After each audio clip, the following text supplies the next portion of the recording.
भज गोविंद गोविंद गोपाला, भज मुरली मनोहर नंद लाला।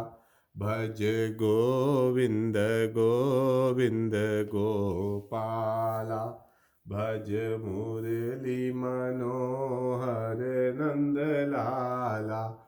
भज गोविंद गोविंद गोपाला, भज मुरली मनोहर नंद लाला।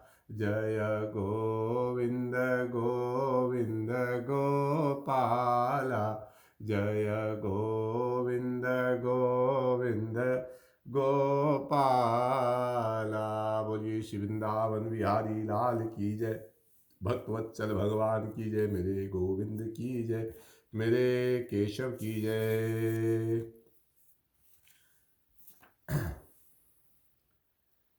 जगत भगवान का स्वरूप है। पाताल में तस्य ही पाद मूलम, पठन्ति पाषण प्रपद्ये रसातलम। महातलम विश्व सजो अथ गुल्फो, तलातलम वे पुरुष से जंगे। पाताल भगवान के चरण में है, सत्यलोक ब्रह्मलोक भगवान के मस्तक में है।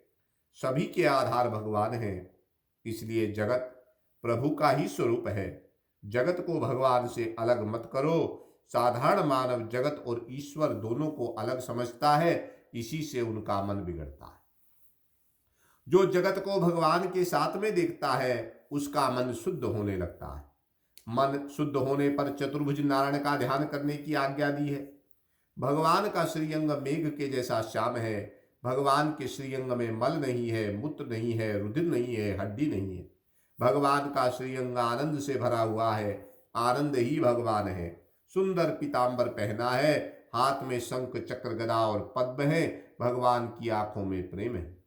कोई भी जीव जब नारायण का ध्यान करता है, तब भगवान गाल में धीरे धीरे हंसते हैं, प्रेम से उसे देखते हैं। भगवान के ध्यान में जीव जब जगत को भूलता है, ध्यान में जो अपने देह को भी भूल जाता है, उसी को देव का दर्शन होता है। जब तक देह का स्मरण है, तब तक देव का दर्शन नहीं होता। जिसको याद आता है कि मैं पुरुष हूं, मैं स्त्री हूं, उसको भगवान का दर्शन बराबर नहीं होता। भगवान के ध्यान में जो जगत को भूलता है, जो देह को भी भूल जाता है, उसी को देव का दर्शन होता है। फिर क्या होता है, उसका वर्णन कोई नहीं कर सकता। अतिशय आनंद मिलता है। ध्यान करने वाला भगवान में मिल जाता है। जीव बिंदु है, परमात्मा सिंधु है। बिंदु जब सिंधु में मिल जाता है, तब सिंधु भी बिंदु को अलग नहीं कर सकता। जो ध्यान करता है, उसको ध्याता कहते हैं। भगवान ध्येय है, जीव ध्याता है। ध्याता, ध्यान और ध्येय तीनों एक हो जाते हैं। प्रमाता, प्रमाण और प्रेम में साधक, साधन और साध्य, दर्शन, दृष्टा और दृश्य, ज्ञाता, ज्ञान और ज्ञेय, प्रेमी, प्रेम और प्रियतम, भक्ति, भक्त और भगवान। आरंभ में ये तीन होते हैं। ध्यान में अतिशय तन्मयता हो तो ये तीन एक हो जाते। इसी को शास्त्र में अद्वैत कहा है। ध्यान करने वाला भगवान में मिल जाता है, परमात्मा के साथ एक हो जाता है। किसी को केवल्य मुक्ति कहते हैं।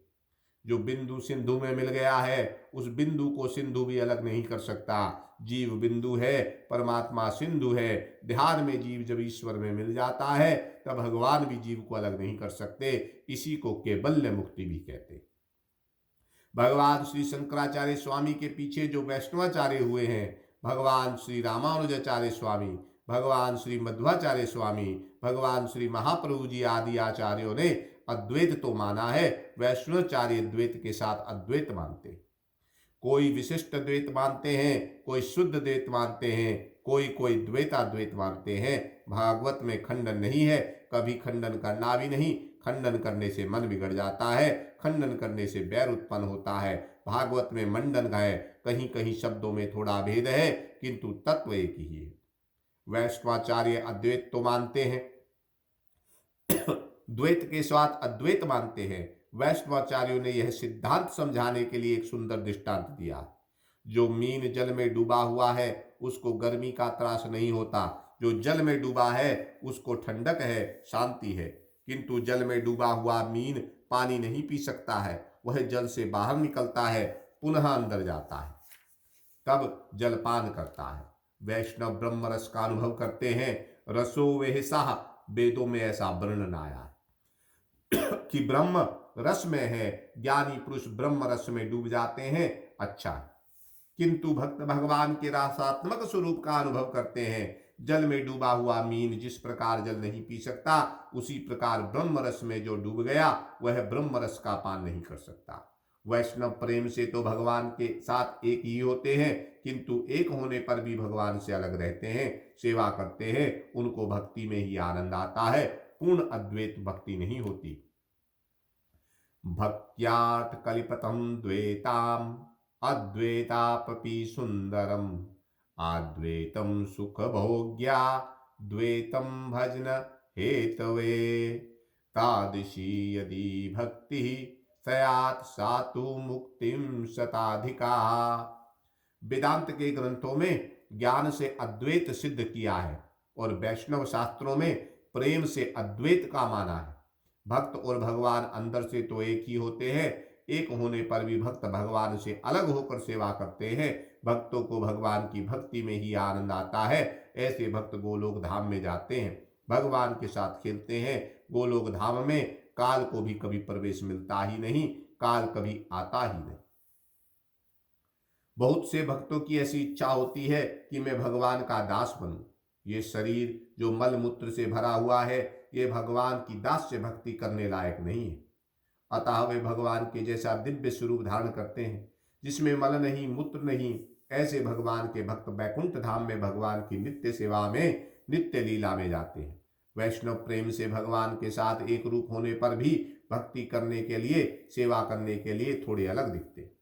दक्षिण भारत के महान संत श्री एकनाथ जी महाराज ने यह सिद्धांत समझाने के लिए अपनी रामायण में एक दिव्य दृष्टांत दिया। एकनाथ महाराज जवानी में भागवत की कथा करते थे। वृद्ध अवस्था में श्री सीताराम जी की आज्ञा हुई कि मेरी कथा करो। उन्होंने श्री हनुमान जी महाराज को 108 बार रामायण सुनाई। श्री हनुमान जी महाराज की कृपा से उनको रामलीला का प्रत्यक्ष दर्शन होता था। जैसा दर्शन होता था वैसे ही वे बोलते थे। एकनाथ महाराज की भावार्थ रामायण दिव्य है। भावार्थ रामायण में यह सिद्धांत समझाने के लिए एक दृष्टांत दिया गया है। श्री सीता जी रावण की लंका में विराजमान है। श्री सीता जी का रामचंद्र जी का वियोग हुआ है, रावण की लंका में रहती है, रामचंद्र जी का ध्यान करती हैं, राम नाम का जप करती हैं। संयोग में ध्यान नहीं होता, ध्यान वियोग में होता है। श्री सीता माता को राम जी का वियोग हुआ। लंका में राम जी का ध्यान, राम नाम का जप करती हैं। जप में, ध्यान में ऐसी तन्मयता होती है कि रावण को भूल गई, लंका को भूल गई। माता जी को याद नहीं आता कि वे लंका में हूँ। जप में, ध्यान में तन्मयता होती है तो राम दर्शन होता है। राम यही है, मैं राम जी के साथ में ही हूँ। माता जी को राम दर्शन का वहाँ आनंद मिलता है, इसलिए उस वन का नाम अशोक वन हुआ। श्री सीता माता जहाँ विराजती हैं उसका नाम अशोक वन है। जहाँ शोक नहीं, जहाँ दुख नहीं, तत्र को मोहा कह शोक एकत मनु पश्यता। श्री सीता जी लंका जी में विराजती हैं। तब त्रिजटा नाम की एक राक्षसी माता जी की सेवा करती है। वह जानती है कि श्री सीता माता परमात्मा की शक्ति है। दूसरी जो राक्षसी है वह माता जी को त्रास देती है, त्रिजटा सेवा करती है। एक दिन ऐसा हुआ कि सीता जी को राम जी के ध्यान में अतिशय तन्मयता हुई। अतिशय तन्मयता में आत्मस्वरूप में राम जी का दर्शन हुआ। तब मैं सीता हूँ यह भूल गई। राम के साथ मेरा लगन हुआ, राम मेरे पति है, मैं राजा जनक की कन्या हूँ, सब कुछ भूल गई।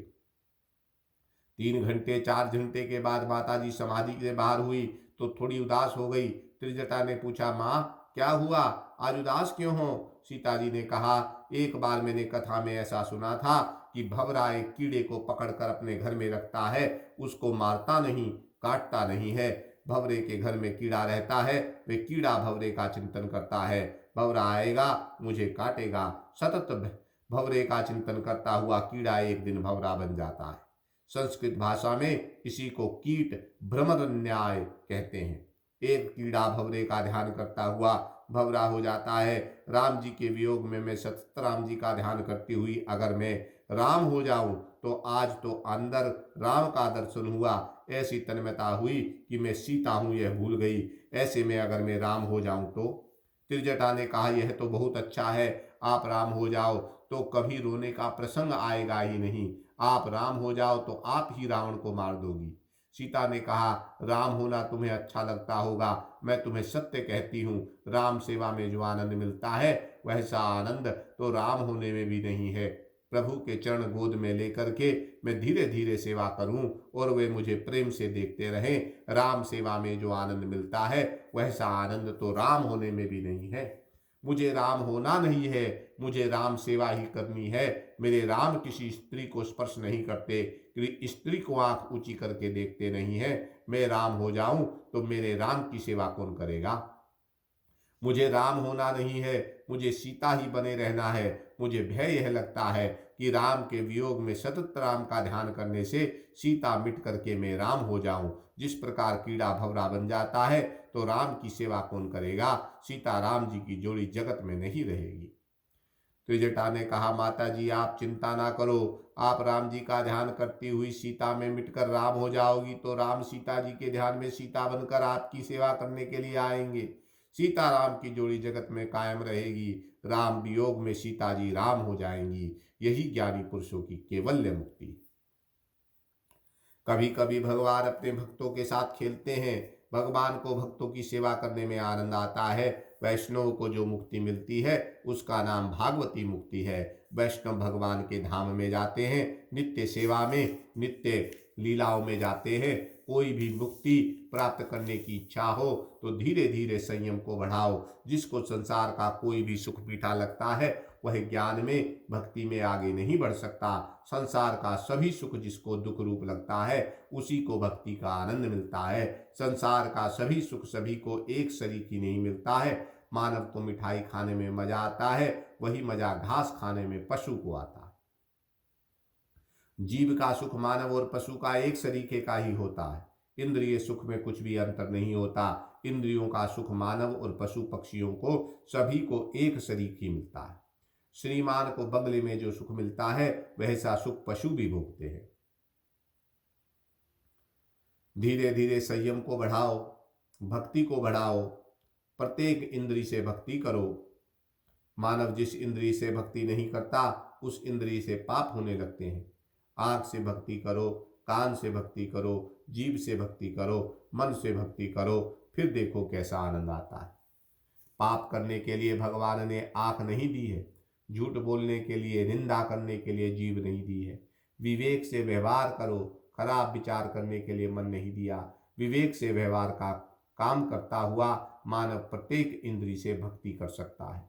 तस्मात् सर्वात्मनम राजन हरिम सर्वत सर्वदा श्रोत्रव्यः कीर्तव्यः समर्तव्यो भगवत नाम गुणाम। जिस इंद्री से भक्ति ना करे उस इंद्री से पाप होगा।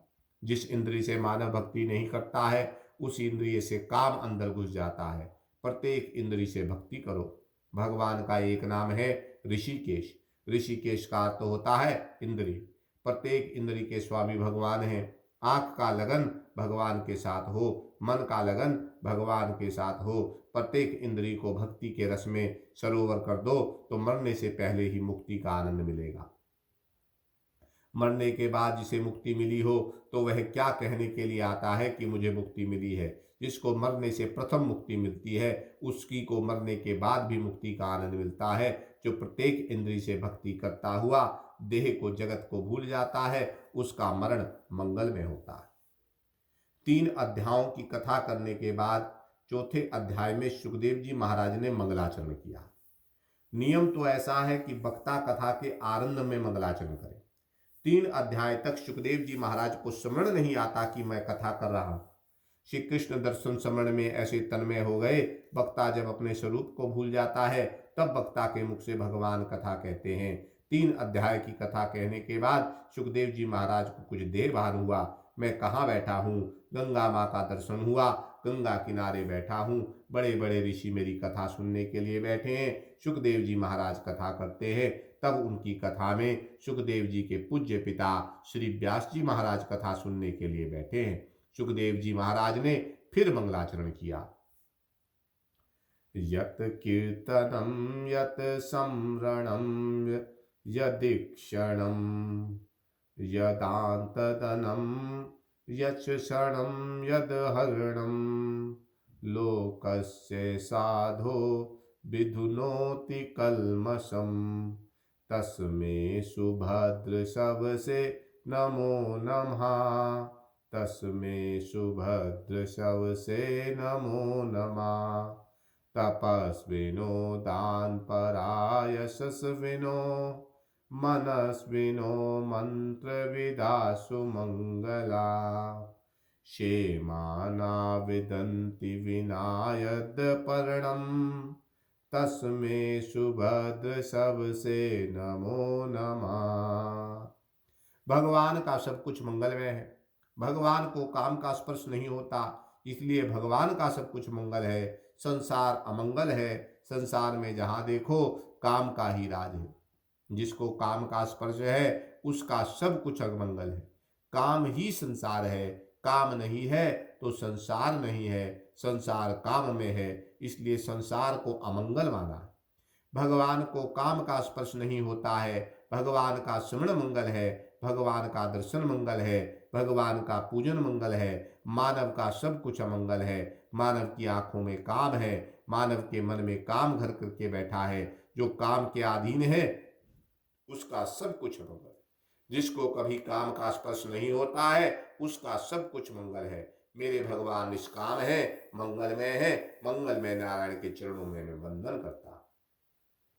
राजा परीक्षित ने जैसा प्रश्न किया है, इस जगत की उत्पत्ति कैसे हुई, प्रलय कैसे होता है, ऐसा ही प्रश्न एक बार नारद जी ने ब्रह्मा जी से किया था। ब्रह्मा जी ने नारद जी को जो कथा सुनाई वह कथा आपको मैं सुनाता हूँ। प्रलय काल में सबको पेट में रख करके भगवान नारायण शेष शैया में शयन करते थे। सृष्टि के आरंभ में भगवान को खेलने की इच्छा होती है। भगवान को खेलने की इच्छा हुई, यही माया है। शुद्ध ब्रह्म निष्क्रिय होता है। माया विशिष्ट ब्रह्म जगत की उत्पत्ति करता है। चावल बोने से चावल नहीं होता, धान बोने से चावल उत्पन्न होता है। चावल के ऊपर छिलका हो तब उसको धान बोलते हैं। माया रहित शुद्ध ब्रह्म निष्क्रिय है और चावल के जैसा है। चावल को भूमि में बोने से चावल उत्पन्न नहीं होता, धान को छिलका सहित चावल को बोने से चावल उत्पन्न होता है। ब्रह्म जब माया विशिष्ट होता है तब जगत की उत्पत्ति होती है। प्रभु को खेलने की इच्छा होती है तब प्रकृति पुरुष उत्पन्न होते हैं। प्रकृति पुरुष से महातत्व होता है। महातत्व से अहंकार होता है। अहंकार के तीन भेद हैं, सात्विक, राजस और तामस। तामस अहंकार से पंच मात्राएं उत्पन्न होती हैं। राजस अहंकार से इंद्रिय और सात्विक अहंकार से इंद्रियाभिमानी देव उत्पन्न होते हैं। भगवान है तो भी भगवान का दर्शन नहीं होता, इसका कारण माया है।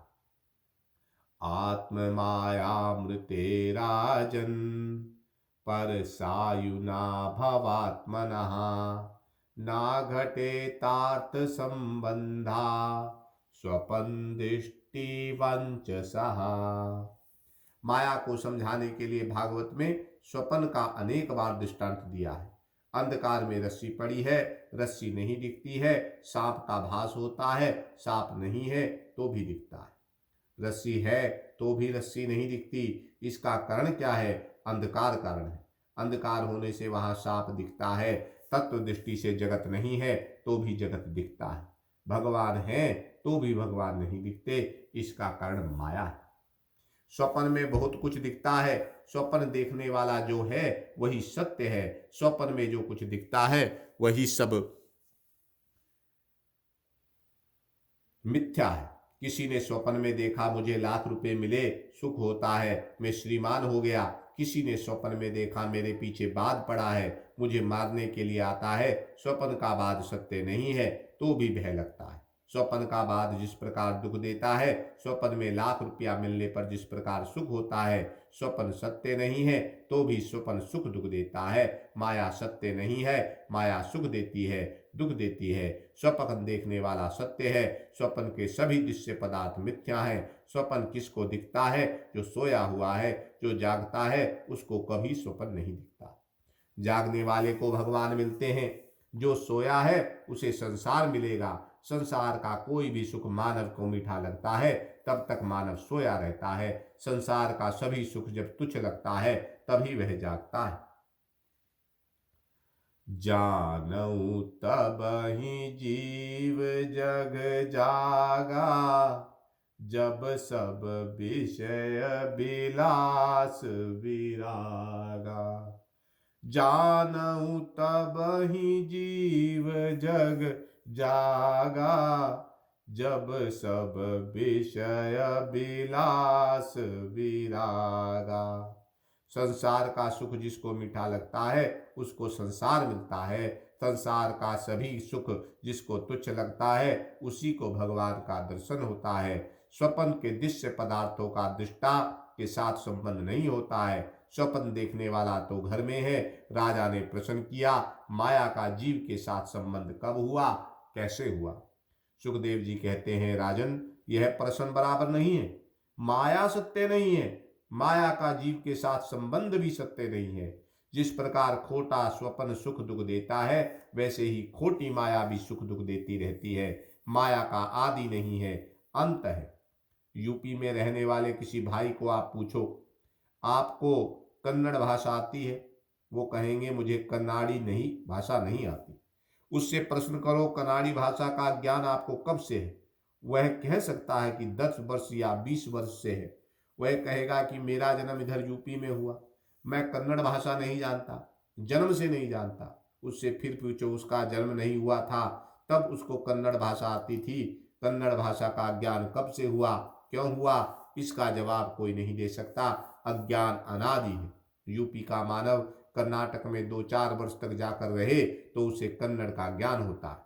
ज्ञान कब होता है यह कहा जा सकता है, अज्ञान कब से है यह नहीं कहा जा सकता।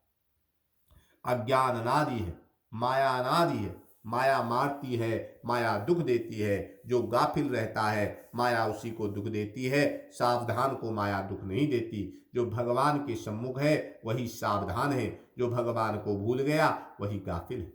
माया छाया के जैसी है, छाया देखती है, छाया को कोई पकड़ नहीं सकता। जो दीपक के सम्मुख है उसको छाया नहीं दिखती, उसके पीछे छाया रहती है। जो दीपक के सामने पीठ करता है तब छाया आती है। जो भगवान के सम्मुख है माया उसे नहीं दिखती है। भगवान को भूल जाए यही बड़ा पाप है। सबसे बड़ा पाप कौन सा है? शास्त्रों में लिखा है, ब्रह्म हत्या महापाप है। ब्रह्म हत्या का अर्थ क्या है? ब्रह्म को मारने से ब्रह्म हत्या होती है। अरे ब्रह्म को कौन मार सकता है? ब्रह्म हत्या का अर्थ है ब्रह्म का विस्मरण हो जाना। जो भगवान को भूल जाता है उसके आगे माया आती है। भगवान को भूलना नहीं, भगवान के जो सम्मुख रहता है माया उसे त्रास नहीं देती है। माया नर्तक की है, नाचती है। जीव माया का नाच देख करके मोहित होता है, माया के साथ नाचने लगता है। नर्तकी शब्द को उल्टा कर दो तो कीर्तन होता है। जो प्रेम से भगवान का कीर्तन करता है, प्रेम से जो भगवान का ध्यान करता है, जो भगवान के श्रवण में तन्मय होता है, उसको माया कभी त्रास नहीं देती। माया मूर्ख को मारती है, सावधान को नहीं मारती। जो सर्वकाल सावधान रहता है वही साधु है, जो गाफिल रहता है वही संसारी है। 4 श्लोक में यह कथा भगवान नारायण ने ब्रह्मा जी को सुनाई। ब्रह्मा जी ने वही कथा नारद जी को सुनाई। नारद जी ने वही कथा व्यास जी को सुनाई। व्यास महर्षि जी ने उसका विस्तार किया। 18,000 श्लोकों का भागवत शास्त्र बनाया। द्वितीय स्कंद में राजा परीक्षित ने अनेक प्रश्न किए हैं। सुखदेव जी महाराज वर्णन करते हैं, तुम जैसे प्रश्न करते हो वैसे ही प्रश्न एक बार विदुर जी ने मैत्रेय स्वामी से किए थे। मैत्रेय जी ने उस समय विदुर जी को जो उपदेश किया था वह कथा अब मैं तुम्हें सुनाता हूँ। छोटा सा द्वितीय स्कंद है, 10 अध्याय का। द्वितीय स्कंद की समाप्ति होती है और तृतीय स्कंद का आरंभ होता है। एवमेतुत्परा पुष्टो मैत्रेयो भगवान किल स्वत्रा वनम प्रविष्टेना यत्वा स्वगृहामृधमतः। राजा परीक्षित ने सुंदर प्रश्न किया है। विदुर जी तो महान वैष्णव हैं, जिसको अंदर से भक्ति का रंग लगा है, वह जहां बैठ करके ध्यान करता है, जप करता है, वह भूमि तीर्थ हो जाती है। सबसे बड़ा तीर्थ कौन है? अपने मन को सर्वकाल शुद्ध रखना ही महान तीर्थ है। मन में खराब विचार आए नहीं, मन को सर्वकाल जो पवित्र रखता है वही महान तीर्थ है। तुलसी जब मन शुद्ध भयो, तब तीरथ तिर गयो न गयो। विदुर जी तो महान वैष्णव है, उनका मन शुद्ध है, अंदर से भक्ति का रंग लगा है। ऐसे भगवान के भक्त जहां बैठ करके ध्यान करते हैं, प्रेम से पूजा करते हैं, भगवान के स्मरण में तन्मय होते हैं, वह भूमि तीर्थ हो जाती है। जिसको भगवान का आनंद मिला है, उसको तीर्थ यात्रा करने की बहुत इच्छा नहीं होती। बहुत घूमने से मन चंचल होता है, बहुत घूमना अच्छा नहीं है। एक ही जगह में बैठकर शांति से ध्यान करो, प्रेम से प्रभु को मनाओ, प्रेम से भगवान के पूजन स्मरण में तन्मय हो जाओ, आपका घर तीर्थ बन जाएगा। विदुर जी घर छोड़कर यात्रा करने के लिए क्यों गए? विदुर जी को यात्रा करने से क्या लाभ है? वे तो महान वैष्णव है। मित्र ऋषि ने विदुर जी को जो उपदेश दिया, वह कथा सुनने की इच्छा।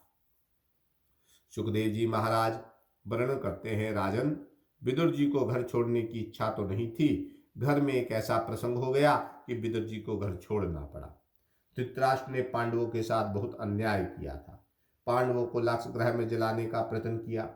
विदुर जी को अच्छा नहीं लगा। विदुर जी ने धृतराष्ट्र से कहा, तू चोर है, चोरी करता है। ताला तोड़ करके जो ले जाता है वही चोर है। अरे ताला तोड़ करके जो ले जाता है वह चोरों का सरदार है। चोरी अनेक रीति से मानव करता है। शास्त्रों में तो ऐसा लिखा है, बहुत कम परिश्रम करके जो ज्यादा पैसा कमाता है, एक प्रकार से वह चोर ही है। परिश्रम के अनुसार पैसा कमाए, यह उचित है। मेहनत बहुत कम करता है और पैसा ज्यादा कमाता है, यह चोरी जैसा ही पाप है। शास्त्रों में लिखा है, वृद्ध माता पिता की जो सेवा नहीं करता वह चोर है। भगवान को भोग लगाए बिना जो खाता है वह चोर है। अग्नि में होम करता नहीं, अन्न खाता है, वह चोर है। अग्नि के आधार से रसोई होती है, अग्नि के आधार से खाया हुआ पचता है। विचार करना, मेरा नंबर कहीं चोर में आता है, मैं कैसा हूं? मानव अनेक रीति से चोरी करता है। धृतराष्ट्र को विदुर जी ने कहा है, तू चोर है, तेरी दानत आदत बिगड़ गई है। राष्ट्र शब्द का अर्थ होता है संपत्ति। दूसरे का धन जो पचाता है, हड़प करता है, वह चोर है। बिना मेहनत बिना परिश्रम जो दूसरे का धन लेता है वह चोरी करता है। आधा राज्य पांडवों का है। संत सभी में सद्भाव रखते हैं, किंतु धृतराष्ट्र ऐसा दुष्ट है कि धृतराष्ट्र के लिए संतों में भी सद्भाव रहा नहीं। गीता जी के आरंभ में धृतराष्ट्र उवाच ऐसा पाठ आता है, धर्म क्षेत्रे कुरुक्षेत्रे संवेतायुजुत्सवाः मामका पांडवश्चैवा किम कुर्वत संजया। गीता जी का आरंभ धृतराष्ट्र करता है। भगवान श्री शंकराचार्य स्वामी को अच्छा नहीं लगा एक दुष्ट पापी जीव गीता शास्त्र का आरंभ करे। श्री शंकरा स्वामी जी ने गीता जी का आरंभ दूसरे अध्याय के 11वें श्लोक से माना। भगवान श्री कृष्ण बोलते हैं, वहां से गीता शास्त्र का आरंभ माना। पहला अध्याय और दूसरे अध्याय के 10 श्लोक छोड़ दिए हैं। जो धृतराष्ट्र बोलता है उसकी व्याख्या में क्या करूं? धृतराष्ट्र दुष्ट है, पापी है। आशोचयन्यावशो सत्वं प्रजावादस्य भाषसे गता सुनश नानु शोचन्ति पंडिता। इस श्लोक से श्री शंकर स्वामी ने गीता भाष्य का आरंभ किया। पहला अध्याय छोड़ दिया। जो धृतराष्ट्र बोलता है, जिसका आरंभ धृतराष्ट्र करता है, उसकी व्याख्या में क्या करूं? वह पोद्रात है, ऐसा कहकर के पहले अध्याय को छोड़ दिया। धृतराष्ट्र दुष्ट है, चोर है, अति पापी है। विदुर जी ने धृतराष्ट्र को कहा है, आधा राज्य पांडवों को दे देना चाहिए। तू आधा राज्य पांडवों को नहीं देगा तब मैं घर में नहीं रहूंगा। धृतराष्ट्र ने कहा, तुझे जहां जाना हो वहां जा। विदुर जी ने घर छोड़ दिया। धृतराष्ट्र के भाई है, हस्तिनापुर मैं गंगा किनारे छोटी सी एक झोपड़ी में विदुर जी पत्नी के साथ भक्ति करते। पति पत्नी ने ऐसा कार्यक्रम बना लिया कि मन संसार के किसी विषय में जाए ही नहीं। मन आपका नौकर है, यह नौकर बड़ा तूफानी है, इसको किसी अच्छे काम में लगा दो, नहीं तो वह गड्ढे में फेंक देगा। तन और मन को किसी भी सत्कर्म में लगा दो, नहीं तो मन पाप करेगा। मन खाली होता है तब खराब विचार करता है। पति पत्नी ने कार्यक्रम ऐसा बना लिया कि एक क्षण भी मन को संसार में नहीं जाने देना है। आपका मन पाप करता है, वह आपकी प्रेरणा से करता है। आपकी प्रेरणा के बिना मन पाप नहीं कर सकता। मन स्वतंत्र नहीं है, मन नौकर है। मानव बोलता है मेरा मन बिगड़ा है, मन आपका है, आप अपने मन को किसी अच्छे काम में लगा दो, नहीं तो वह पाप करेगा। पति पत्नी ने ऐसा नियम लिया है कि प्रातः काल में 3 घंटे तक नारायण का ध्यान करना है। मेरे भगवान का श्रीअंग कैसा है, भगवान के नख कैसे हैं, भगवान के बाल कैसे हैं, भगवान की उंगली कैसी है, भगवान के एक एक अंग में आंख और मन को स्थिर करना ही ध्यान है। संसार का ध्यान करने से मन बिगड़ता है। बहुत दान देने से मन बिगड़ा हुआ मन शुद्ध नहीं होता। श्रीमान लोग बहुत दान देते हैं, ठीक है, पर इससे मन शुद्ध नहीं होता। मन बिगड़ा है संसार का ध्यान करने से। वह मन जब परमात्मा का ध्यान करता है तब सुधरता है। विदुर जी पत्नी सहित 3 घंटे तक नारायण का ध्यान करते हैं, फिर 3 घंटे तक बाल कृष्ण लीला लाल की पूजा करते हैं। जंगल से फूल तुलसी ले आते हैं, भगवान का फूल से श्रृंगार करते हैं। विष्णु सहस्त्र नाम का पाठ करते हुए श्री कृष्ण चरण में तुलसी जी अर्पण करते हैं। मन से सुंदर सामग्री बना करके भगवान को भोग लगाते हैं। आंख बंद करके दर्शन करते हैं। मेरे बाल कृष्ण लाल धीरे धीरे भोजन कर रहे हैं। 3 घंटे तक पूजा करते हैं। पूजा करने के बाद 3 घंटे तक विदुर जी भगवान को प्रसन्न करने के लिए कीर्तन करते हैं।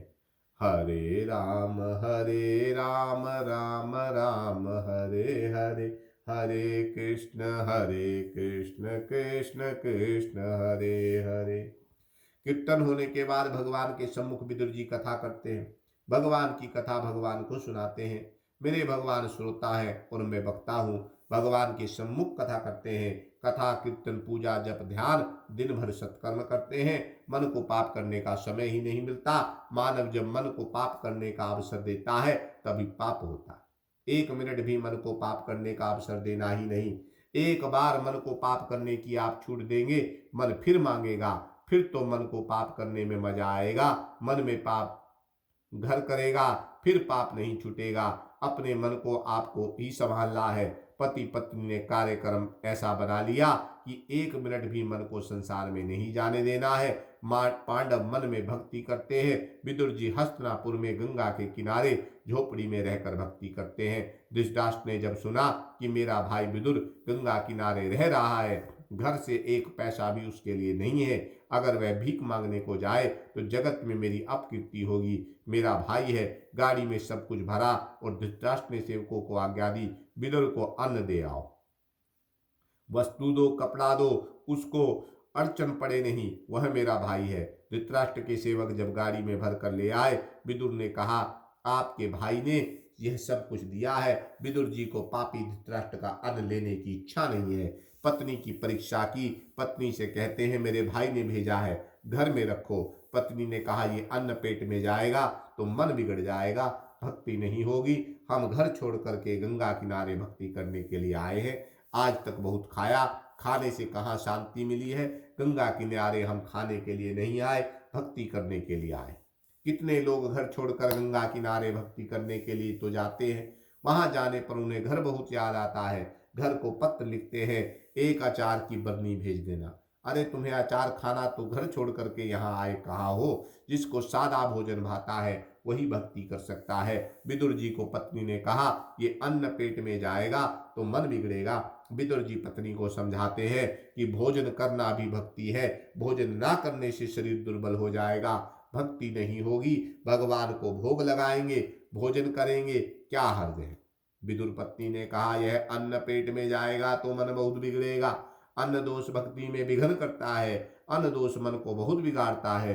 विदुर जी ने कहा मेरी वृद्ध अवस्था है, अब मैं पैसे के लिए प्रवृत्ति नहीं कर सकता, भूख लगेगी तो तू क्या खाएगी? विदुर पत्नी ने कहा, दिन भर भक्ति करूंगी, जब अतिशय भूख लगेगी तो 2-4 टिक्कड़ बनाऊंगी, आप 2 टिक्कड़ खाना, 2 टिक्कड़ खाऊंगी।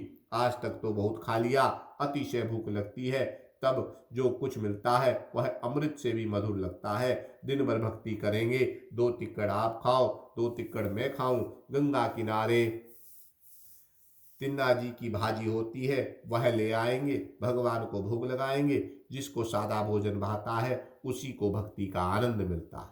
जिसका भोजन नीरस है उसको भक्ति का रस मिलता है। जिसका भोजन बहुत सरस है उसका भजन नीरस हो जाता है। आज तक बहुत खाया, खाने से शांति नहीं मिलती है, जीव को मन को समझाने से शांति मिलती है। पति पत्नी ने ऐसा निश्चय किया, धृतराष्ट्र कान लेते नहीं है, पांडव वन में भक्ति करते हैं। विदुर जी हस्तिनापुर में गंगा किनारे झोपड़ी में रहकर सतत भक्ति कर रहे हैं। 12 वर्ष का वनवास अज्ञातवास परिपूर्ण हुआ है, फिर भी दुर्योधन ने कहा, युद्ध किए बिना मैं कुछ भी देने को तैयार नहीं हूं। धर्मराज धर्म की मूर्ति है, युद्ध करने से देश दुखी होगा। द्वारकानाथ श्री कृष्ण को धर्मराज ने कहा, आप एक बार दुर्योधन को समझाओ, दुर्योधन मान जाए तो अच्छा है। युद्ध करने से मेरा देश दुखी होगा, आधा राज्य नहीं 1-2 गांव देगा तो भी मैं मान लूंगा। क्षत्रिय को भीख मांगने का अधिकार नहीं है, पोषण के लिए थोड़ा भी कुछ देना चाहिए। कौरव पांडवों का युद्ध धन के लिए नहीं हुआ, धर्म के लिए हुआ। धर्मराज धर्म की मूर्ति है। श्री कृष्ण भगवान का संधि करने के लिए हस्तिनापुर आने वाले हैं। धृतराष्ट्र ने सुना है, धृतराष्ट्र ने विचार किया कि द्वारकानाथ श्री कृष्ण आने वाले हैं।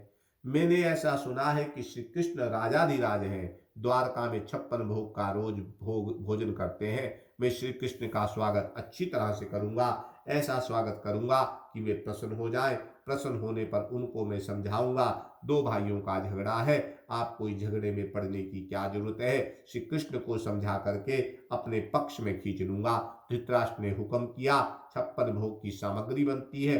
स्वागत की बहुत तैयारी की। अनेक देशों से साधु संत महात्मा हस्तिनापुर में आए हैं, बड़े बड़े राजा लोग आए हैं श्री कृष्ण का दर्शन करने के लिए। विदुर जी को सुनकर आनंद हुआ, स्नान करके घर में आए। पति पत्नी का ऐसा नियम था, घर में मौन रहते थे, बोलते नहीं थे। जब सत्संग करने के लिए बैठते हैं तभी बोलते हैं। पति पत्नी के जीवन में बहुत सा समय बातें करने में जाता है, एक घर में रहने से बोलना ही पड़ता है। विदुर जी पत्नी के साथ एक घर में मौन रहते हैं, बोलते नहीं हैं। पति पत्नी में अतिशय प्रेम है, जब सत्संग करने के लिए बैठते हैं तभी बोलते हैं। बुहारी ना करने से घर बिगड़ जाता है, घर में धूल आती है, मन के ऊपर भी धूल पड़ती है। विदुर जी पत्नी के साथ सत्संग करते हैं। विदुर जी ने कहा, एक साधु के मुख से मैंने सुना था, कोई भी वैष्णव 12 वर्ष तक दुख सहन करके एक ही जगह में रह करके भगवान की भक्ति करे तो भगवान को दया आती है। वह जीव लायक ना हो तो भगवान स्वप्न में दर्शन देते हैं, लायक हो तो प्रत्यक्ष भी दर्शन देते हैं। 12 वर्ष तक इस झुग्गी झोपड़ी में तुमने बहुत दुख सहन किया है, भक्ति कभी व्यर्थ नहीं जाती, भक्ति का फल भगवान है, तुम्हें भक्ति का फल कल मिलने वाला है। विदुर पत्नी जानती नहीं है। विदुर पत्नी ने पूछा, कल क्या फल मिलेगा? कल द्वारकानाथ श्री कृष्ण आने वाले। लोग तो ऐसी बातें करते हैं कि दुर्योधन को समझाने के लिए आ रहे हैं, किंतु मेरा मन मुझे ऐसा कहता है कि दुर्योधन दुष्ट है, नहीं सुधरेगा, वह सुधरने वाला नहीं है। मेरे भगवान मुझे दर्शन देने के लिए आ रहे हैं, मेरे भगवान मेरे लिए आ रहे हैं। मैंने 12 वर्ष तक इस झोपड़ी में रह करके भक्ति की है, उसका कुछ फल तो मिलना ही चाहिए। भक्ति कभी व्यर्थ नहीं जाती।